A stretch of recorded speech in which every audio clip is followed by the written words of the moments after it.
मुबारक हो, आप 3 महीने की हामिला हैं। डॉक्टर की बात ने इसके होश उड़ा दिए थे। और ये क्या कह रही हैं आप डॉक्टर?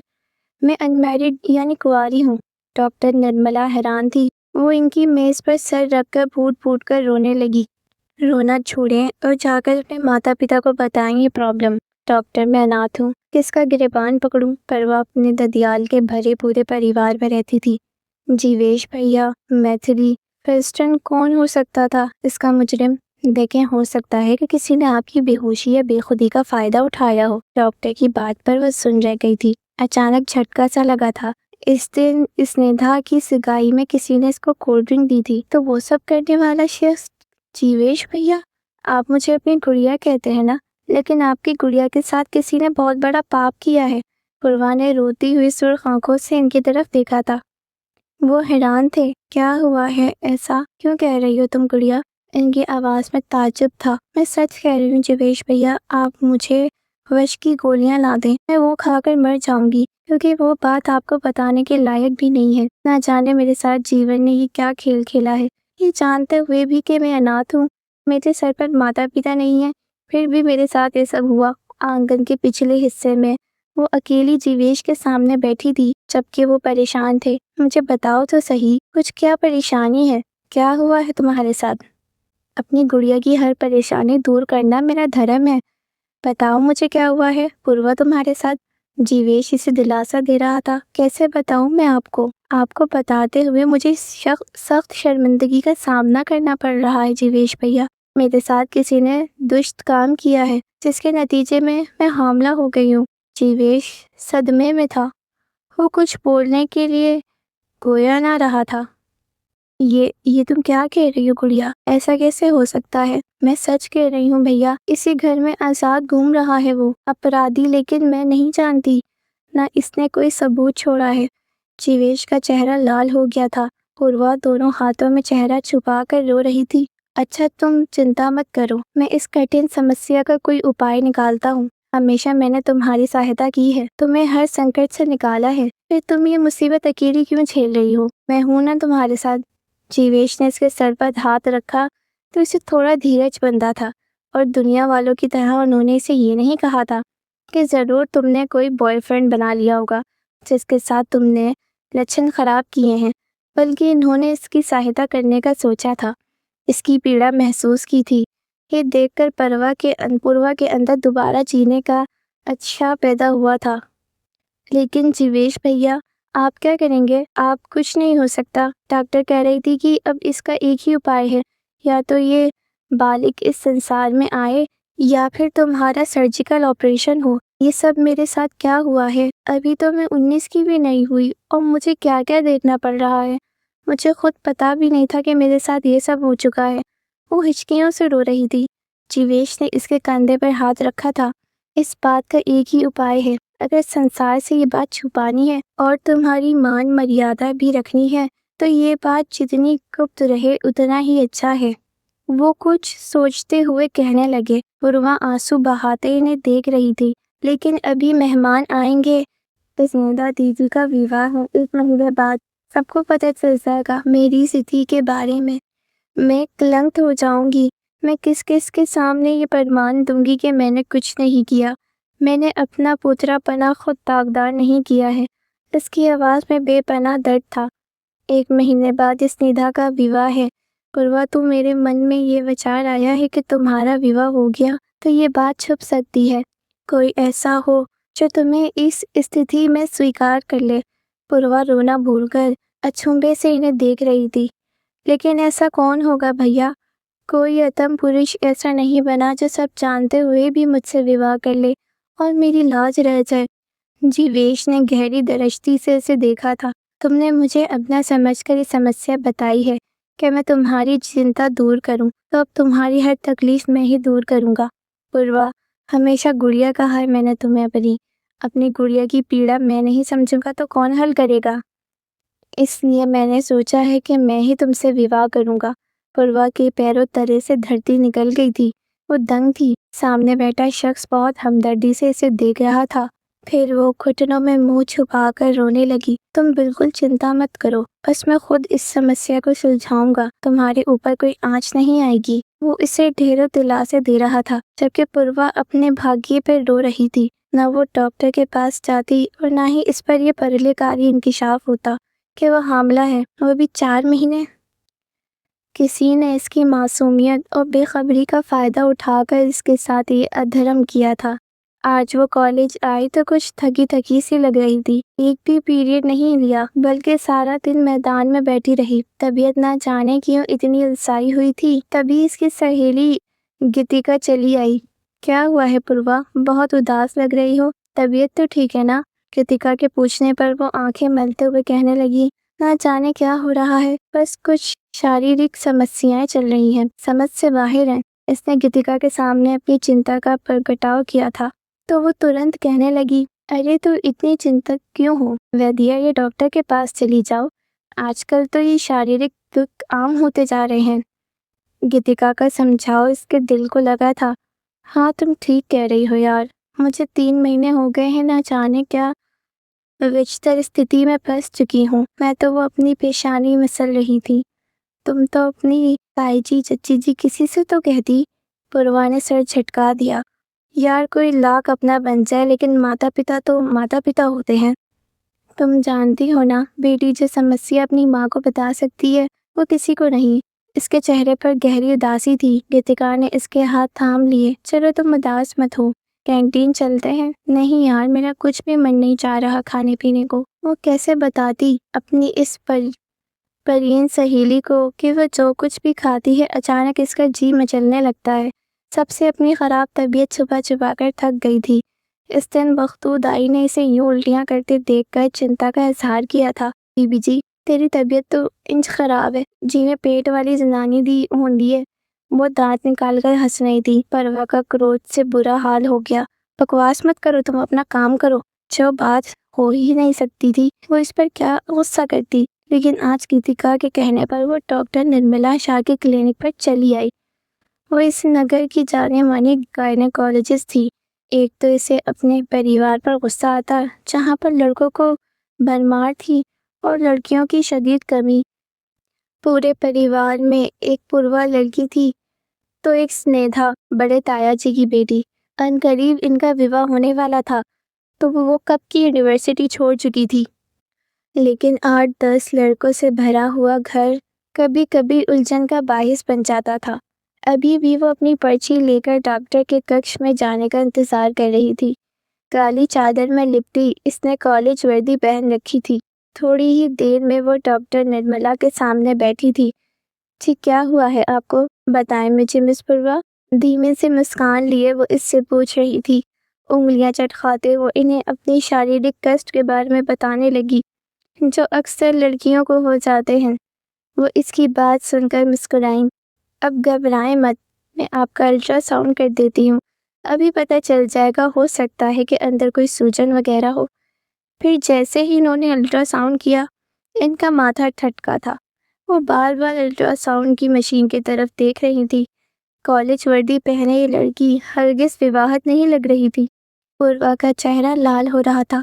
ना जाने डॉक्टर इतनी चिंतित क्यों है। शायद कोई बड़ा रोग हो गया है मेरे साथ, दिल दिल में सोचते हुए स्ट्रेचर से उठी थी। आपके साथ कोई आया है? जी नहीं डॉक्टर साहिबा, मैं अकेली ही आई हूँ दरअसल। इसकी बात अधूरी रह गई थी जब डॉक्टर तशवीश से कहने लगी, आप 4 महीने की हामला हैं। डॉक्टर की बात ने इसका हृदय दहला दिया था। वो फटी फटी आंखों से इनकी तरफ देख रही थी। आप होश में तो हैं डॉक्टर साहिबा? भला आप क्या कह रही हैं? मैं ये कैसे हामला हो सकती हूँ? मैं विवाहित नहीं हूँ। ये झूठ है। सब इसका कोमल हृदय किसी सूखे पत्ते की तरह फड़फड़ा रहा था। डॉक्टर निर्मला ने गंभीरता से इसकी तरफ देखा था। लेकिन अल्ट्रासाउंड रिपोर्ट में यही आ रहा है जो मैंने आपको बताया है। मैं झूठ नहीं कह रही हूँ आपसे पुत्री। डॉक्टर साहिबा आप खुद सोचें, मैं एक संस्कारी लड़की हूँ। मैंने कभी किसी लड़के से दोस्ती नहीं की, ना मैं कोई ऐसी वैसी लड़की हूँ, तो हामला कैसे हो सकती हूँ? इसका पूरा वजूद किसी भूकंप की जद में था। मैं आपकी स्थिति समझ सकती हूँ, लेकिन रिपोर्ट में जो आया है मैं आपको वही बता रही हूँ।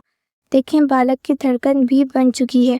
बालक पूरा कंप्लीट हो गया है। अगर आपके साथ पहले से ही स्थिति बन रही थी तो 2-3 महीने से तो आपको पहले आ जाना चाहिए था, लेकिन आप आई भी इतनी देर से हैं और अब आप कह रही हैं कि मैं विवाहित नहीं हूँ, तो फिर ये बालिग इस संसार में आने का कारण कैसे बना? डॉक्टर निर्मला ने तो इनके चेहरे पर दृष्टि टिकाई थी, लेकिन वो फूट-फूट कर रोने लगी। हिचकियों ने इसका बोलना कठिन कर दिया था। डॉक्टर, मैं ऐसा नहीं हो सकता। ये आप क्या कह रही हैं? डॉक्टर निर्मला ने इसे जल दिया था। ये आप जल पीजिए और देखिए, मुझे बताएं, सच के आखिर ऐसा क्या हुआ जो आप गर्भवती हो गईं? क्या आपका कोई बॉयफ्रेंड वगैरह है? अगर ये प्रश्न मैं पूछ रही हूँ तो आपको बुरा मानने की ज़रूरत नहीं। कल को ये सब संसार कहेगा। डॉक्टर साहिबा, मैं सच कह रही हूँ, मैंने आज तक जीवन में कभी किसी से मित्रता नहीं की। मैं ऐसी लड़की नहीं हूँ। अभी तो मेरा कॉलेज का 3य वर्ष चल रहा है। ये सब मेरे साथ क्या हुआ है? इसने दोनों हाथों में सर थाम लिया था। अब चिंतित होना छोड़ें और जाकर अपने माता पिता को ये बात बताएं। वही समस्या का निवारण निकालेंगे। डॉक्टर के बात पर वो और ज्यादा रोने लगी। कैसे बताऊं इन्हें? वो होते तो शायद आज मैं इस स्थिति में ना बैठी होती। मेरे माता पिता नहीं हैं। मैं अनाथ हूँ। अपने ददियाल के साथ एक बड़े परिवार में रहती हूँ। ये सुनकर डॉक्टर निर्मला शाहचकित रह रही थी। अच्छा, फिर किसी ने आपको अब्यूज किया होगा? मेरा मतलब है कि आप भी किसी बेहोशी या नींद की गोलियां देकर आपके साथ ये सब किया होगा किसी ने। लेकिन मैं इस सिलसिले में अब कुछ नहीं कर सकती, क्योंकि बालक पूर्ण रूप से कंप्लीट है। ना ये गिराया जा सकता है और ना ही कोई और इस काम में हाथ डालेगा, क्योंकि आपके प्राणों को भी संकट हो सकता है। घर में जाकर किसी बड़े को ये बात बताएं। कांपते वजूद के साथ वो उठी थी। डॉक्टर निर्मला इसे आवाज देकर कह रही थी, ये औषधि वगैरह खा लीजिएगा। आपके अंदर बहुत कमजोरी है। लेकिन इसने इस पर्चे की तरफ देखा भी नहीं। कदम जैसे मन मन के हो रहे थे। चिकित्सालय में बैठे लोग अचंभे से इस लड़की को देख रहे थे, जो डॉक्टर के क्लिनिक से रोती हुई निकली थी। इसने अपने पेट पर हाथ फेरा था। आसमानी रूप से वो कुछ विचित्र सा लग रहा था। ये सब क्या हुआ है मेरे साथ? आखिर ये मेरे साथ क्या किया किसने है? मैंने तो किसी का कुछ बिगाड़ा भी नहीं था। वो सामने से आते रिक्शे को हाथ देकर इस पर बैठ गई थी, लेकिन सुर्ख आंखें बता रही थी कि इस समाचार ने इसे जीते जी मार दिया है। जिस तरह वो घर पहुंची थी, ये वही जानती थी। जाते ही अपने कक्ष में जैसे छुप गई थी। जल्दी से वर्दी बदली और दूसरे बिस्तर पहन लिए। बिस्तर पर लेटे हुए इन विचारों का शिकार थी। मैं कुछ खा लूंगी, कुछ ऐसा जिससे ये खुद ही नष्ट हो जाएगा। लेकिन मेरे साथ ये सब हुआ क्या है? आखिर ये सब किसने किया है? इसकी आंखों के कोर भीगे हुए थे। तभी द्वार खुला था और वो डरकर उठी तो ताई जी को देखकर नजरें झुका ली। क्या हुआ है पूर्वा? तुम्हारी तबीयत तो ठीक है? तुम्हारे ताया जी पूछ रहे हैं। बैठक में बैठे हैं सब लोग। इसका चेहरा देखकर वो चिंता में पड़ गई। जैसे ही ताई जी ने इसके माथे पर हाथ लगाना चाहा, एकदम ही इसने अपना चेहरा पीछे कर लिया था। जी जी, मैं ठीक हूँ, मैं बस आ रही थी, होंठ काटते हुए इन्हें कहने लगी। ताई जी ने प्यार से इसके सर पर हाथ फेरा, फिर कहने लगी, अच्छा जल्दी से आ जाओ, मैंने तुम्हारी पसंद की चाट बनाई है। प्यार से कहती वो वापस चली गई थी, लेकिन पूर्वा की आंखें नम थी। अगर मैंने किसी को भी ये बात बताई तो सब मुझे वही कहेंगे जो डॉक्टर साहिबा ने कहा है, कि शायद मैंने कोई बॉयफ्रेंड बना लिया है या मैंने किसी से मित्रता की थी, तभी तो आज मेरे साथ ये सब हुआ है। जल्दी से अपना चेहरा सामान्य करके वो बाहर आई। सुनहरा नाखूनों को फाइल कर रही थी, जबकि मैथिली फ्रिस्टन जोहान लैपटॉप पर बैठे ना जाने क्या देख रहे थे। चाचा जी और ताया जी आने वाले विवाह को डिस्कस कर रहे थे, लेकिन पूर्वा के लिए जैसे जीवन रुक सा गया था। इसे हर चीज से घिन्नासी महसूस हो रही थी। खुद अपनी हस्ती, अपने शरीर की स्थिति ऐसी थी कि वो खाली मस्तिष्क लिए बैठक में बैठ गई। ताया जी इसे देखकर मुस्कुराए थे। क्या हुआ है हमारी बेटी को? इतना चेहरा क्यों उतरा हुआ है? इन्होंने इसे बाजू के घेरे में लिया था। कुछ नहीं ताया जी, बस ऐसे ही साहट हो रही है।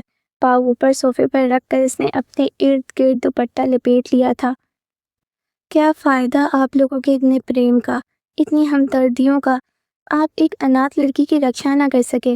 इस घर में रहकर ही मेरी पुत्रसीता किसी ने भंग कर दी। और सबसे बड़ी बात यह कि मुझे इस पर अधिक का पता भी नहीं, इसने मेरे साथ ये सब किया। इसे सामने बैठे मैथिली फ्रिस्टन और दीगर से शदीद घृणा महसूस हो रही थी। ताया जी और चचा जी दोनों के ही 8 बालक थे।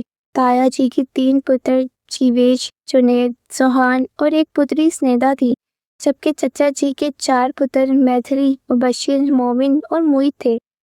परवा की माता-पिता एक भयानक दुर्घटना में स्वर्गवासी हो गए थे। तब से ददियाल वालों ने इसे ऐसे पाला था जैसे वो कोई कांच की गुड़िया हो। वो इसके लाड नखरे उठाते ही ना थकते थे। इस परिवार की पहली शादी हो रही थी, स्नेहा दीदी की। अभी कुछ महीने पहले ही इनकी सगाई हुई थी, बड़ी धूमधाम से, लेकिन अभी तक सारे लड़के कुंवारे थे। लड़कों से भरा हुआ ये घर पूर्वा को जरा भी अच्छा ना लगता। अगर स्नेहा इसकी हम उम्र होती तो वो इसे ही अपनी सहेली बना लेती, लेकिन वो तभी इससे 5 साल बड़ी।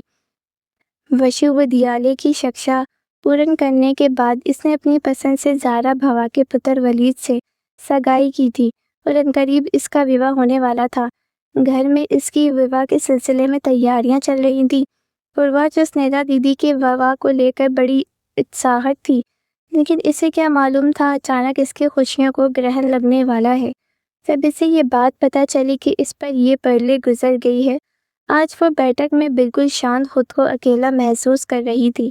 मैथिली ने भी इसकी शांति और उदास चेहरे को नोट कर लिया था। क्या हुआ है आज इस जंगली बिल्ली को? इतनी चुप क्यों है? वो मुस्कुराते हुए कह रहा था, लेकिन पूर्वा को वो वश लगा। जैसे ही इसके करीब बैठा, एकदम ही वो पीछे हुई थी। मैथिली हैरान था, इसके क्रोध को देखकर। क्या हुआ यार? क्या कल कुल्फी खिलाने नहीं लेकर गया इसलिए नाराज हो? लेकिन वो शांत रही। ताया जी ने इसे घूर कर देखा था। कोई ज़रूरत नहीं है हमारी बेटी को तंग करने की। इधर आओ मेरे बच्चे, मेरे पास। लेकिन पूर्वा का मन नहीं चाह रहा था कि वो ताया जी के पास भी जाकर बैठे। एकदम ही इनका इन रिश्तों से, इस घर से मन उचाट गया था, जो अपनी बेटी की आबरू की रक्षक ना बन सके, और वो लुटेरा इसी घर में मौजूद है। क्या फ़ायदा है मेरे इन अपनों का? इसकी आंखें लाल हो रही थीं। तभी सामने वाले जीने से कोई उतरकर नीचे आया था। पूर्वा की आंखें भर आई थीं। वो अपना हर दुख दर्द, अपनी तकलीफें इस विशेष व्यक्ति से शेयर करने की आदी थी। जीवेश भैया ने काले रंग का कुर्ता पजामा पहन रखा था। इनकी चमत्कारी पर्सनैलिटी का असर पूरे हॉल पर छा गया था। घर में वाहिद व्यक्ति तो था जिसके आगे ताया जी, चचा जी तक नहीं बोलते थे, और घर के सारे लड़के भी इसके सामने शांत रहते। वो इस घर का सबसे बड़ा पुत्र था, बहुत गंभीर स्वभाव का और अपने काम से काम रखने वाला, लेकिन पूर्वा का बहुत ध्यान रखता था। हमेशा इसे गुड़िया कहकर पुकारता। जलपान बना दो अपने बेटे के लिए? ताई जी ने जैसे इसकी बलाई ली थी। वो मुस्कुरा दिया। जी माताजी, बना दें जलपान, मुझे जाना ही है। आज कहीं वो अपनी पेशानी मसलता हुआ कह रहा था।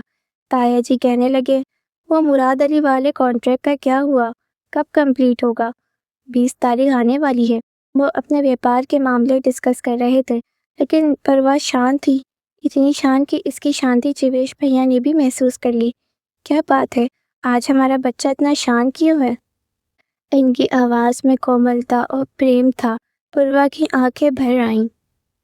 वो भरी हुई थी पर कुछ ना बोली और शांत होकर अपने कक्ष में चली गई थी। मैथिली भी चकित रह गया था, जबकि जीवेश भैया पिताजी से कहने लगे, क्या हुआ था इसे? क्या किसी ने कुछ कह दिया है? पता नहीं बेटा, बस मैथिली और इसकी तकरार हो रही थी। जीवेश इसे घूर कर देखा था। क्यों तंग करते हो इसे? जानते हो भी हो ना कितनी भावुक है वो। कसम ले लें जीवेश भैया, मैंने कुछ नहीं कहा इसे। मैथिली सफाइयां दे रहा था, लेकिन ताई जी जलपन की मेज पर इन्हें बता रही थी। न जाने पूर्वा को क्या हो गया है, 2 दिन हो गए हैं, न जलपन कर रही है न भोजन कर रही है। ताया जी इन्हें निर्देश दे रहे थे, तो इसका ध्यान रखा करो जुबैदा, बिन माता पिता की बच्ची है। अगर कल को कोई ऊंच नीच हो गई तो परलोक पे इसके माता पिता मेरा गिरेबान पकड़ेंगे। हाँ, कोई चिंता है, इसकी तबीयत नहीं है, खबर गहरी करो, कह दिया या डॉक्टर के पास ही कर जाओ इस। चची जी ने सर हिला दिया। क्यों नहीं, वैसे भी हमारे परिवार में कन्या जाति ही कहाँ है। 2 ही तो पुत्रियां दी हैं भगवान ने। अगर इनकी आंखों में भी आंसू आए तो फिर क्या फायदा है हमारे होने का। पूर्वा जो अपने कक्ष की खिड़की में बैठी थी, इनकी आवाज़ें साफ इस तक पहुंच रही थी। लेकिन इसका मन बुरी तरह मैला हुआ पड़ा था। क्या फ़ायदा है तुम सबका यहाँ? मेरी पुत्तसीता किसी ने मिट्टी में रौंद दी, किसी लुटेरे ने मुझे बर्बाद कर दिया, जिसके परिणाम स्वरूप आज मैं अपनी हस्ती पर इतना बड़ा बोझ लेकर बैठी हूँ। और यहाँ सिर्फ बातें हैं, बड़े बड़े डायलॉग हैं। उसकी आंखें एक बार फिर से आंसू बहा रही थी। वो खिड़की में बैठी चुपचाप रोए जा रही थी। जब किसी की चोर कदमों की चाप उभरी थी। महंगे परफ्यूम की तेज सुगंध ने इसे आने वाले की तरफ देखने पर वश किया था। जीवेश भैया को देखकर इसने आंसू साफ किए थे। इस व्यक्ति से वो घृणा कर ही नहीं सकती थी, लेकिन जीवेश ने इसे आंसू साफ करते देख लिया था।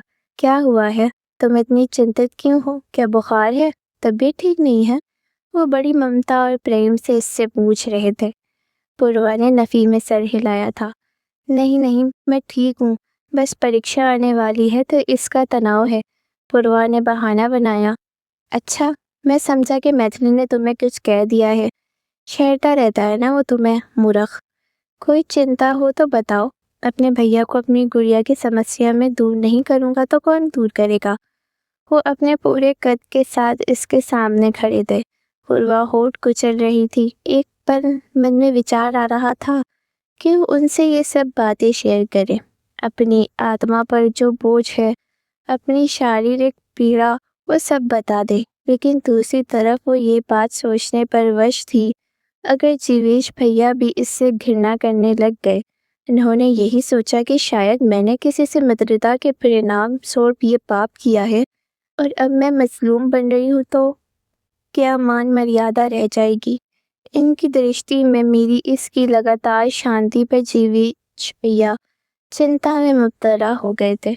अभी तो मैं जा रहा हूँ दफ्तरी काम से, लेकिन शाम में आकर तुमसे बात करता हूँ। पूर्वा, कोई बात है जो तुम्हें व्याकुल कर रही है? वो दंग रह गई थी। कैसे इनकी निगाहों ने इसके अंदर तक झांक लिया था। जी भैया, मुझे आपसे बात करनी है। कुछ उंगलियां चटखाती आखिरकार इसने अपने दिल का भेद खोलने का निर्णय ले लिया था, वो भी जीवेश भैया के सामने। वो मुस्कुरा दिए। ठीक है, मैं अभी जा रहा हूँ, पर शाम में आऊँगा तुमसे बात करने। इसका गाल थपथपाते वो पलट गए थे। पूर्वा को जैसे अपना हृदय थोड़ा हल्का महसूस हुआ था। क्योंकि आज अवकाश का दिन था, इसलिए वो कुछ ज़रूरी कागज़ी पत्र देखने फैक्ट्री गए थे और इसके बाद जल्दी वापस घर आ गए। जैसे ही गाड़ी से उतरे, दृष्टि सीधी आंगन में अकेली बैठी पूर्वा पर पड़ी। वो वृक्ष के नीचे बैठी तिनके से धरती कुरेद रही थी। इसके काले बाल कांधों पर बिखरे थे और दुपट्टा पैरों के पास पड़ा था। इसका सर इतना झुका हुआ था कि चेहरे के भाव भी नजर न आ रहे थे। जीवेश कोई चिंतित था। पूर्वा इसे कुछ बताना चाह रही थी। वो ना जाने कि कुछ दिनों से इतनी व्याकुल रहने लगी है। यही सोचकर वो सीधे इसके पास चले आए। अपने करीब आहट महसूस करके पूर्वा ने सर उठाया था। वो जीवेश भैया को देखकर चकित रह गई थी, जिनके चेहरे पर विचार थे। फिर वो इनके सामने ही बैठ गए थे। क्या हुआ है आखिर? आजकल हमारी गुड़िया इतनी खोई खोई सी रहने लगी है। चिंता से पूछने पर इसकी आंखों में आंसू आ गए थे। भैया, आपकी गुड़िया पहली जैसी नहीं रही है। इसका दामन दागदार हो गया है। ये क्या कह रही हो तुम? ऐसी बात नहीं करते गुड़िया। इनकी आवाज़ में ताज्जुब था। मैं सच कह रही हूँ जीवेश भैया, आप मुझे वश की गोलियाँ ला दें, मैं वो खाकर मर जाऊंगी, क्योंकि वो बात आपको बताने के योग्य भी नहीं है। ना जाने मेरे साथ जीवन ने क्या खेल खेला है, ये जानते हुए भी कि मैं अनाथ हूँ, मेरे सर पर माता पिता नहीं हैं, फिर भी मेरे साथ ये सब हुआ। आंगन के पिछले हिस्से में वो अकेली जीवेश के सामने बैठी थी, जबकि वो परेशान थे। मुझे बताओ तो सही कुछ, क्या परेशानी है? क्या हुआ है तुम्हारे साथ? अपनी गुड़िया की हर परेशानी दूर करना मेरा धर्म है। बताओ मुझे, क्या हुआ है? पूर्वा तुम्हारे साथ? जीवेश इसे दिलासे दे रहा था। कैसे बताऊं मैं आपको? आपको बताते हुए मुझे सख्त शर्मिंदगी का सामना करना पड़ रहा है। जीवेश भैया, मेरे साथ किसी ने दुष्ट काम किया, जिसके नतीजे में मैं हामला हो गई हूँ। जीवेश सदमे में था। वो कुछ बोलने के योग्य ना रहा था। ये तुम क्या कह रही हो गुड़िया? ऐसा कैसे हो सकता है? मैं सच कह रही हूँ भैया। इसी घर में आज़ाद घूम रहा है वो अपराधी। लेकिन मैं नहीं जानती इसने कोई सबूत छोड़ा है। देवेश का चेहरा लाल हो गया था। पूर्वा दोनों हाथों में चेहरा छुपा कर रो रही थी। अच्छा, तुम चिंता मत करो, मैं इस कठिन समस्या का कोई उपाय निकालता हूँ। हमेशा मैंने तुम्हारी सहायता की है, तुम्हें हर संकट से निकाला है, फिर तुम ये मुसीबत अकेली क्यों झेल रही हो? मैं हूं ना तुम्हारे साथ। जीवेश ने इसके सर पर हाथ रखा तो इसे थोड़ा धीरज बंधा था, और दुनिया वालों की तरह इन्होंने इसे ये नहीं कहा था कि ज़रूर तुमने कोई बॉयफ्रेंड बना लिया होगा जिसके साथ तुमने लक्षण ख़राब किए हैं, बल्कि इन्होंने इसकी सहायता करने का सोचा था, इसकी पीड़ा महसूस की थी। ये देखकर पूर्वा के अंदर दोबारा जीने का दिशा पैदा हुआ था, जिसे लेकिन जीवेश भैया, आप क्या करेंगे? अब कुछ नहीं हो सकता। डॉक्टर कह रही थी अब इसका एक ही उपाय है, या तो ये बालक इन संसार में आए या फिर तुम्हारा सर्जिकल ऑपरेशन हो। ये सब मेरे साथ क्या हुआ है? अभी तो मैं 19 की भी नहीं हुई और मुझे क्या क्या देखना पड़ रहा है। मुझे खुद पता भी नहीं था कि मेरे साथ ये सब हो चुका है। वो हिचकियों से रो रही थी। जीवेश ने इसके कंधे पर हाथ रखा था। इस बात का एक ही उपाय है। अगर संसार से ये बात छुपानी है और तुम्हारी मान मर्यादा भी रखनी है, तो ये बात जितनी गुप्त रहे उतना ही अच्छा है। वो कुछ सोचते हुए कहने लगे। पूर्वा आंसू बहाते इन्हें देख रही थी। लेकिन अभी मेहमान आएंगे, स्नेहा दीदी का ब्याह है, 1 महीने बाद सबको पता चल जाएगा मेरी स्थिति के बारे में। मैं कलंक हो जाऊंगी। मैं किस किस के सामने ये प्रमाण दूंगी कि मैंने कुछ नहीं किया। मैंने अपना पुत्र बात खुद दागदार नहीं किया है। इसकी आवाज़ में बेपनाह दर्द था। 1 महीने बाद स्नेहा का विवाह है। पूर्वा, तो मेरे मन में ये विचार आया है कि तुम्हारा विवाह हो गया तो ये बात छुप सकती है। कोई ऐसा हो जो तुम्हें इस स्थिति में स्वीकार कर ले। पूर्वा रोना भूलकर अचंभे से इन्हें देख रही थी। लेकिन ऐसा कौन होगा भैया? कोई अतम पुरुष ऐसा नहीं बना जो सब जानते हुए भी मुझसे विवाह कर ले और मेरी लाज रह जाए। जीवेश ने गहरी दृष्टि से इसे देखा था।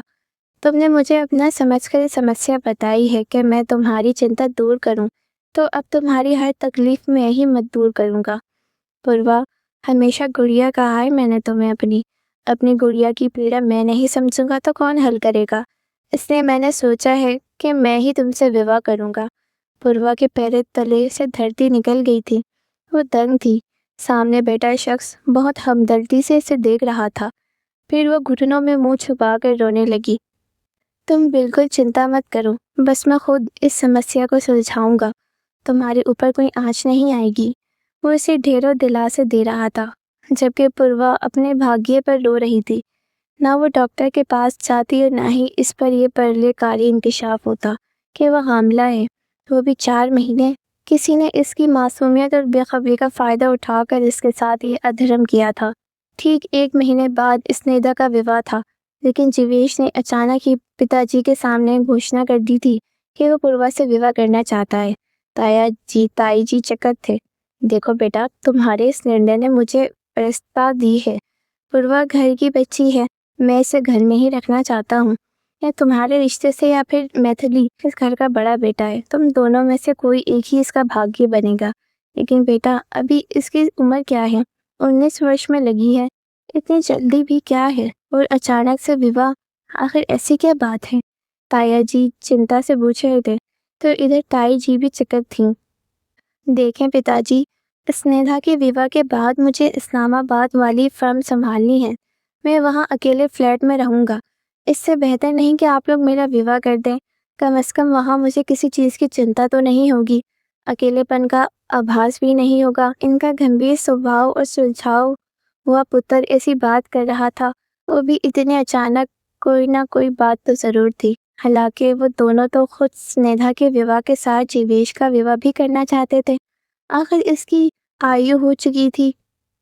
स्नेहा से वह 4 साल बड़ा था, लेकिन पहले आला शिक्षा प्राप्त करने के आकांक्षा और बाद में व्यापार संभालने का अनुभव इसे इस आयु में ले आया था कि अभी तक इसका विवाह ना हुआ था, और वो खुद भी जल्दी विवाह करने के पक्ष में नहीं था। लेकिन स्नेहा के विवाह से पहले वह ये बात कर रहा था, तो इन्हें भला क्या अपनी आपत्ति हो सकती थी?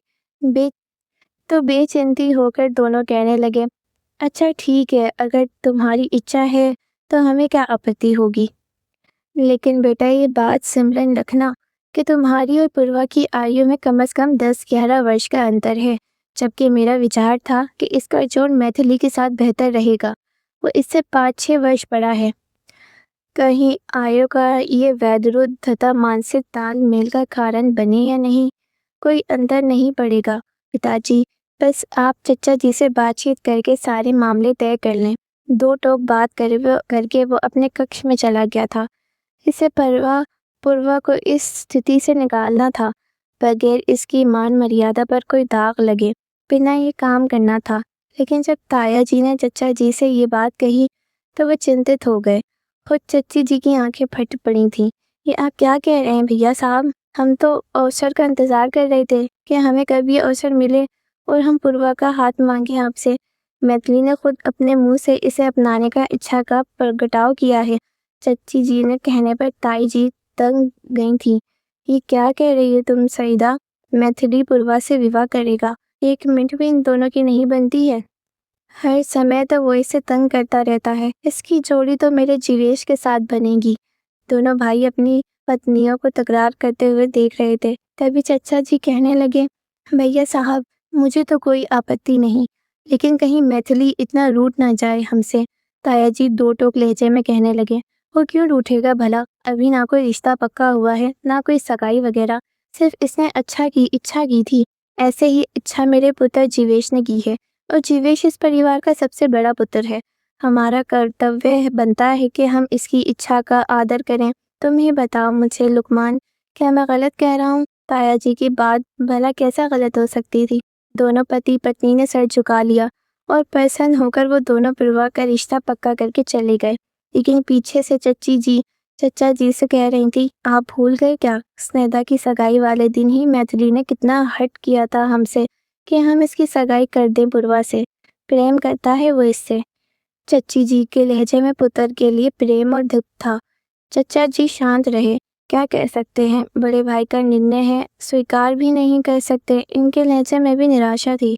जिसने भी सुना सबने दांतों तले उंगलियां दबा ली थी। जीवेश भैया और पूर्वा का विवाह, वो भी स्नेहा के विवाह वाले दिन। वो सब चिकट थे। भैया कहते कहते इसकी जबान नहीं थकती थी और आज इन दोनों का विवाह हो रहा था। कोई भी विश्वास नहीं कर सकता था। स्नेहा चिकट होकर इसके पास आई थी। वो जानती थी कि इस बात पर वो आपे से बाहर हो जाएगी। आरंभे से ही कहती थी, जीवेश भैया सिर्फ मेरे भाई हैं। जितना भैया मुझसे प्रेम करते हैं इतना इस घर में कोई भी मुझसे प्रेम नहीं करता। स्नेहा इसे बड़ी रुचि से ये बात बता रही थी, इसका रिएक्शन देखने के लिए, लेकिन वो सपाट और गंभीर चेहरा लिए बैठी रही। क्या तुम्हें इस रिश्ते पर कोई आपत्ति नहीं? वो चिकत होकर पूछ रही थी। पूर्वा ने नफी में सर हिला दिया। ठीक निर्णय किया है ताया जी ने, ऐसा ही होना चाहिए, वो गंभीरता से कह रही थी। सब चिकत थे, लेकिन मैथिली के हृदय पर ले गुजर गई थी, जैसे वो बचपन से ही पूर्वा से प्रेम करता था। काल क्रोध में इस रात इसके पास आया था। तुम मना कर दो इस रिश्ते से। पूर्वा, मैं तुमसे प्रेम करता हूँ, लेकिन मैं तुमसे घृणा करती हूँ। इसके लहजे पर बला की गंभीरता और घृणा थी। मैथिली सुन रह गया। लेकिन क्यों? मैं तुमसे लड़ाई झगड़ा करता था, इसलिए आप ही तुम्हें तंग करता था, लेकिन वो सब मैं हंसी मजाक में करता था। इस दिल में झांक कर देखा तुम्हारे लिए कितनी भावनाएं, कितनी चाहत छुपी हैं। मैं माता पिता से कब से कह रहा हूँ कि वो ताया जी से तुम्हारा रिश्ता ले, लेकिन इन्होंने अपने पुत्र का विवाह करने की घोषणा कर दी। तुमसे जीवेश और तुम्हारी आयु में अंतर देखो कितना है। तुम प्रसन्न रख सकोगी इसके साथ? परवा ने शंका भरी दृष्टि से इसका वजूद को देखा था। तो क्या यही है वो घिनौना राक्षस, सौरभ मनुष्य? अपने प्रेम के नाम पर क्या इसने ही मेरे साथ वो खेल खेला है? वह शांति से इसे खोज रही थी, घृणा भरी निगाहों से। क्या हुआ, तुम शांत क्यों हो? कुछ तो बोलो। चले जाओ यहाँ से, इससे पहले कि मैं चीख कर पूरा घर इकट्ठा कर लूँ। मेरे साथ जो हो रहा है, जिसने जो निर्णय लिया है, सब ठीक है। मुझे मेरे हाल पर छोड़ दो। पूर्वा की आंखें लाल हो रही थीं। इसको ये शौक खाए जा रहा था कि इसका अपराधी सरेआम खुला घूम रहा है। अपना अपराध छुपाकर ना कोई इससे पूछने वाला है, ना इसे कोई डांटने वाला, ना कोई इसका अपराध सामने लाने वाला है। वो शायद हमेशा अपने वाणी बंद रखेगी। जीवेश भैया का उपकार था इस पर कि वे इससे विवाह कर रहे थे। मैथिली इसके अंदाज पर चिकट था। अक्सर ही वो दोनों लड़ाई झगड़ा करते रहते थे, लेकिन आज तो बाकायदा अपनी घृणा का प्रगटाव कर रही थी। मैथिली ने दुख से इसे देखा, फिर हारे हुए जुआरी की तरह कक्ष से बाहर चला गया। स्नेहा जिस तरह चढ़ बढ़कर अपने विवाह की तैयारियां कर रही थी, दूसरी तरफ पूर्वा बिल्कुल शांत अलग थलग रहने लगी। चच्ची जी कभी कभी अचंभे से ताई जी से कहती, वो पर्सन नहीं लग रही, मुझे कहीं जीवेश के साथ हम इसका विवाह करके कोई भूल तो नहीं कर रहे। ताई जी चच्ची जी को घूरती, क्यों भूल कर रही है? मेरे जीवेश ने खुद अपने मुंह से नाम लिया है इस कन्या का, देखना कैसे हीरे की तरह इसकी रक्षा करेगा, इससे पर्सन रखेगा। वो बहुत प्रसन्न लग रही थी।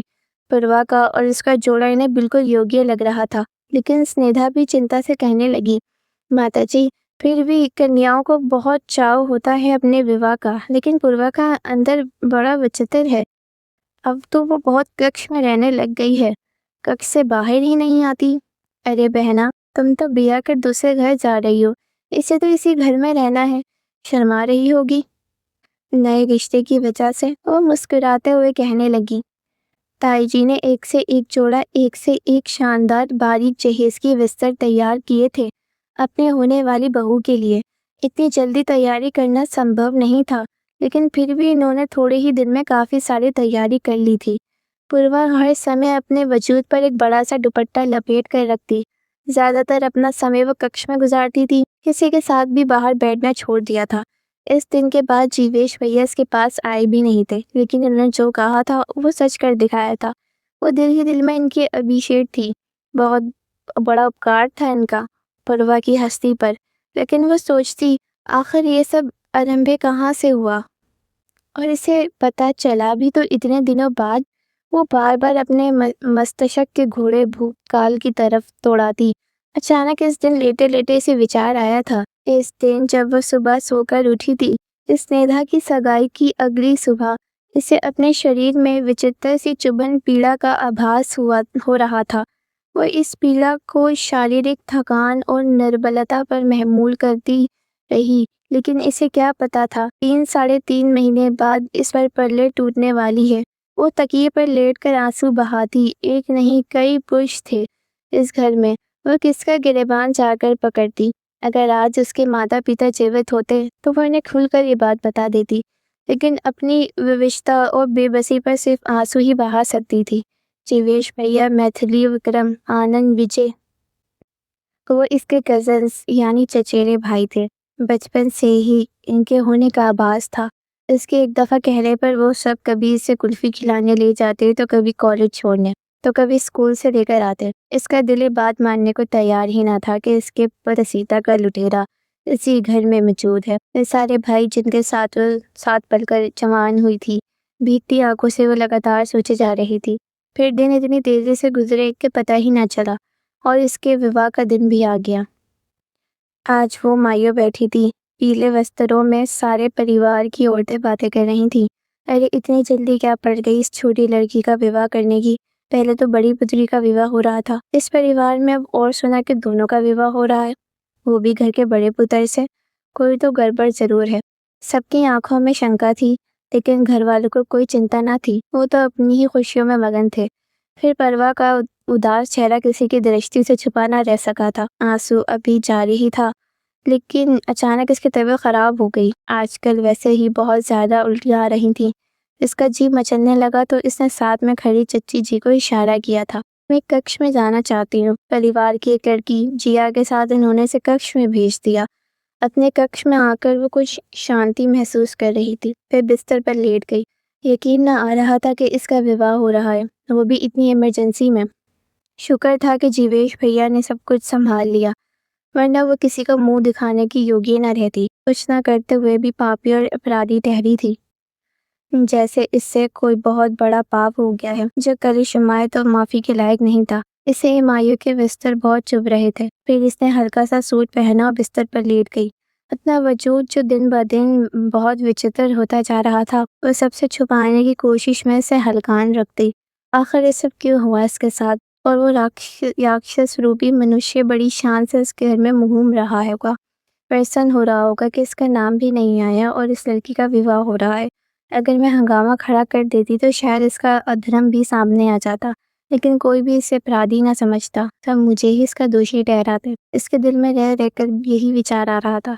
वो सोचने लगी कुछ दिनों तक वो कितनी प्रसन्न थी। तभी इसे स्नेहा की सगाई याद आई। इसकी यादों ने इसकी आंखें नमी से भर दी थी। कितनी प्रसन्नता से वह तैयार हुई थी। इसने सी ग्रीन रंग का सुंदर जोड़ा पहना था जो ताई जी से प्रार्थना करके बनवाया था। डिजाइनर जोड़ा बहुत ही सुंदर था। इसे जीवेश भैया ने ही तो दिलवाया था। कितना ध्यान रखते हैं वो इसका। हर अवसर पर, हर त्योहार पर खुद इसे अपने साथ ले जाकर चूड़ियां पहना कर आते थे। वो और सुनेधा वो दोनों ही इनकी लाडली थी। इसकी आंखें भीगती चली गईं। लेकिन अचानक ही इसने अपने आंसू साफ किए थे। इसके मस्तिष्क में कोई चमत्कार सा हुआ था। वो इतनी तैयार जरूर हुई थी स्नेहा की सगाई में, लेकिन इसने सगाई का उत्सव अटेंड नहीं किया था। तैयार होकर वो बाहर गई थी। बड़ी प्रसन्न पूरी सभा में घूम रही थी। सब लोग इसकी प्रशंसा कर रहे थे। वो अद्भुत सुंदर लग रही थी। काले बाल खोले, कंधे पर दुपट्टा डाले, इसी सी ग्रीन सूट में इसका रूप चार चांद लगा रहा था। लहराती, हंसती, मुस्कुराती वो यहाँ वहाँ घूम रही थी। लेकिन अचानक वो हॉल में आई थी। इसने बख्तुदाई के हाथ से शीतल जल यानी कोल्ड ड्रिंक पी। फिर वो लड़खड़ाती हुई अपने कक्ष में आ गई थी। इसका मस्तिष्क भारी सा हो गया। वो जो काम करने अंदर आई थी इसे याद ही ना रहा। लेकिन बिस्तर पर लेटते ही इसे गहरी नींद आ गई थी। कितनी मदहोशी वाली नींद, जैसे वो बरसों से ना सोई हो। और उसके बाद इसे कुछ होश ना रहा था। लेकिन एकदम ही इसके शरीर को झटका लगा था। पूरा वजूद जैसे भूकंप की जद में था। इसे याद आया जो रात को वो बिस्तर पहनकर सोई थी, वो बिस्तर इसके बदल चुके थे। इसकी अलमारी में से किसी ने बिस्तर निकालकर चेंज भी करवा दिए थे। उफ मेरे ईश्वर। अब इसे धीरे धीरे जैसे सब कुछ स्मरण हो रहा था। इसने अपना सर दोनों हाथों में जकड़ लिया। आज इसकी मायूं की रस्म थी और वो इस रात का दृश्य सोचे जा रही थी। तो वो बिस्तर व वो सी ग्रीन सूट यकीनन यहीं कहीं मौजूद होगा। कोई चिन्ह, कोई दाग धब्बा। इसने पागलों की तरह अपनी पूरी अलमारी छान मारी, लेकिन वो सूट इसे नहीं मिला था। कौन था वो दरिंदा पापी आत्मा जिसने मेरे साथ ये सब किया था? इसने मेरे वस्त्र भी बदल दिए थे और मुझे पता ही ना चला। आज इसे सब कुछ याद आ गया था। जैसे सब लोग बाहर उत्सव का आनंद ले रहे थे। घर में कोई भी नहीं था, बस बख्तू ही थी जो रसोई में घड़ी बर्तन समेट रही थी। वो चुपके से अपने कक्ष से निकली। इसका रुख किसी दूसरे के कक्ष की तरफ था। वो सबसे नजर बचाकर मैथिली के कक्ष में चली आई थी। काफी दिन पहले इसने बड़ी बेबाकी से इससे अपने प्रेम का इजहार किया था। वो इसे हर समय तंग करता रहता था, छेड़ता रहता था, लेकिन पूर्वा इससे चिढ़ती थी। सारे भाइयों में ज्यादा इसे मैथिली से ही चिढ़ थी। कभी वो इसकी चोटी खींचता तो कभी वो इसे चिढ़ाता कि वो कितने कम अंकों से पास हुई है। चुपके से इसने मैथिली की अलमारी छानना शुरू की थी। वो देखना चाहती थी कि कहीं इसका वो वस्त्र मैथिली के कक्ष में तो नहीं है। अगर ऐसा हुआ तो यही अपराधी है और कोई नहीं। अगर आज ये सच्चाई सामने आ गई तो मैं हंगामा खड़ा कर दूंगी। नहीं छोड़ूंगी इस पापी मनुष्य को। वो पागलों की तरह इसकी अलमारी और हर जगह की तलाशी ले रही थी। लेकिन अचानक इसकी दरश्ती पत्थर की हो गई थी। अलमारी के सबसे निचले दराज के कोने में पड़ा हुआ इसका वो वस्त्र जो इसने स्नेहा की सगाई में पहना था, थैली में लिपटा मैथिली की अलमारी में मौजूद था। इसकी निगाहें फटी की फटी रह गई थी। आंसू थे कि टूट टूट कर आंखों से गिरते चले जा रहे थे। ओह, तो यही है वो दरिंदा राक्षस। इससे मेरे साथ ये सब किया। मैं नहीं छोड़ूंगी इसे। उसने पलट कर कदम बढ़ाए, लेकिन अचानक मोबाइल पर बातें करता मैथिली अपने कक्ष में आया था। पूर्वा को यूं अपने कक्ष में खड़ा रोता देखकर वो आकाश से गिरा और चकित रह गया था। क्या हुआ पूर्वा, तुम रो क्यों रही हो? सब कुशल मंगल तो है? कोमलता और प्रेम से पूछता हुआ इसके करीब आया था। पूर्वा ने पूरी शक्ति से इसके वजूद को धक्का दिया था। राक्षस दरिंदे, तो तुम ही हो वो जिसने मुझे बर्बाद किया है। मैं सोच भी नहीं सकती तुम्हारा चेहरा इतना गलीज है। इसकी आंखों क्रोध बरसा रही थी। मैथिली चकित था, हैरान था। क्या हो गया है तुम्हें? ऐसा क्यों कह रही हो? क्या किया है मैंने? ये मेरा बिस्तर क्या कर रहा है तुम्हारी अलमारी में? मैथिली की आंखों में अचंभा था। इसने अनजान नजरों से इसको देखा। तुम्हारा बिस्तर मेरी अलमारी में? मुझे खुद नहीं मालूम कहाँ से मिला है ये तुम्हें। वो चकित था। अनजान बनने की चेष्टा कर रहे हो? तुम अपराधी हो मेरे। मैं इसका हिसाब तुमसे लेकर रहूंगी। ये मत समझना घर में अतिथि जमा है मैं डर गई हूँ, या फिर मेरे अंदर इतनी हिम्मत नहीं। लेकिन मैं तुमसे प्रतिशोधा लेकर रहूंगी। मैथिली खानज़ादा गुस्से के मारे इसके मुंह से जैसे झाग निकल रहा था। क्रोध से आग बगोला होती कक्ष से बाहर गई थी। पीछे वो साकर खड़ा रह गया था। अपना बिस्तर उठाए वो पागलों की तरह जीने से नीचे आई, जब किसी के लंबे चौड़े वजूद से टकराई थी। सफ़ेद रंग का कॉटन का कुर्ता पजामा पहने लंबा चौड़ा वजूद किसी और का नहीं बल्कि जीवेश का था। इन्होंने पूर्वा को दोनों कंधों में से थामा, जो गिरते गिरते बची थी। वो जीवेश भैया, मुझे आपको कुछ बताना है। वो इसे लेकर कक्ष में आ गए थे। क्या हुआ पूर्वा, तुम इतनी व्यक्कड़ क्यों हो? लेकिन अचानक इनकी दृष्टि पूर्वा के हाथ में मौजूद इस थैली पर पड़ी थी, जिसमें वो सी ग्रीन रंग का बिस्तर था। इनकी आंखों में अचंभा उतर आया था।